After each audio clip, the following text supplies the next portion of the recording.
Welcome back to SmartSpeak English. This is the deep dive. Today, we're jumping into something really interesting, maybe a bit confusing sometimes, about English. Idioms. You know those phrases where the words say one thing, but the meaning is completely different? Like, it's raining cats and dogs. Obviously, no poodles falling from the sky. Exactly. And, understanding idioms, really using them, is such a big part of sounding natural, native-like even. They enrich your conversations. So our mission today, we're going to break down some common English idioms, explain what they really mean, and show you how you might use them. Okay, let's unpack this then. So idioms, they're figurative, right? Yeah. The meaning isn't literal at all, and they pop up everywhere, daily chat, movies, even like business emails sometimes. It's fascinating how they kind of carry cultural meaning too, isn't it? Absolutely. And when you start looking into them, you see they help you blend in, sound more, fluent.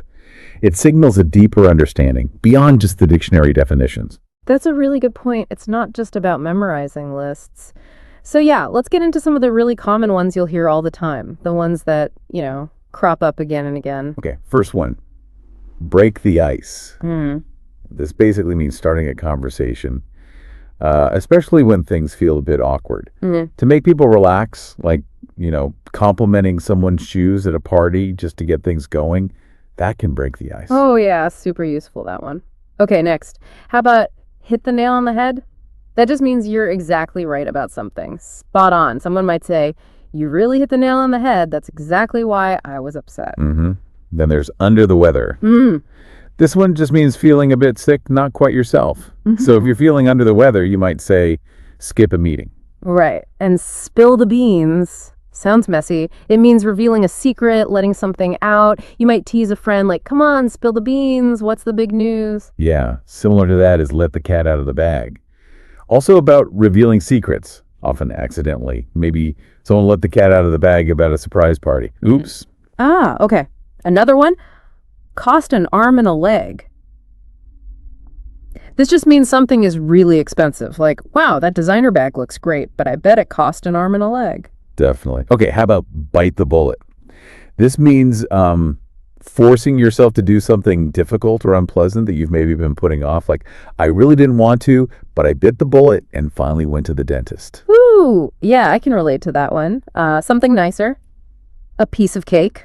Means something is super easy. Don't worry about the test. It'll be a piece of cake for you. Right. And burning the midnight oil. That's working late into the night, usually on a specific task or project. She was burning the midnight oil all week to finish the report. Okay, one more for our list. Let's do the ball is in your court. This means it's now your turn to make a move, make a decision, or take the next step. I've given you all the information, so the ball is in your court now. What's fascinating here is just how common these all are. You hear them constantly once you start listening. So thinking about actually learning these, how can you make them stick? How can you use them confidently? Well, there are a few effective ways. Flashcards can be good, yeah. Idiom on one side, meaning and maybe a quick example sentence on the other.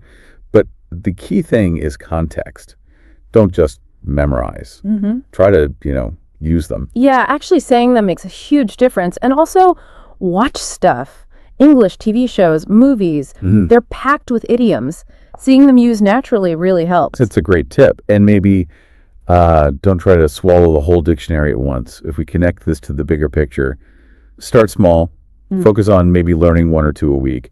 Seriously, even using just a couple correctly can make your English sound so much more, natural. So what does this all mean for you listening right now? Think about it. Which idiom from our list today kind of stuck with you?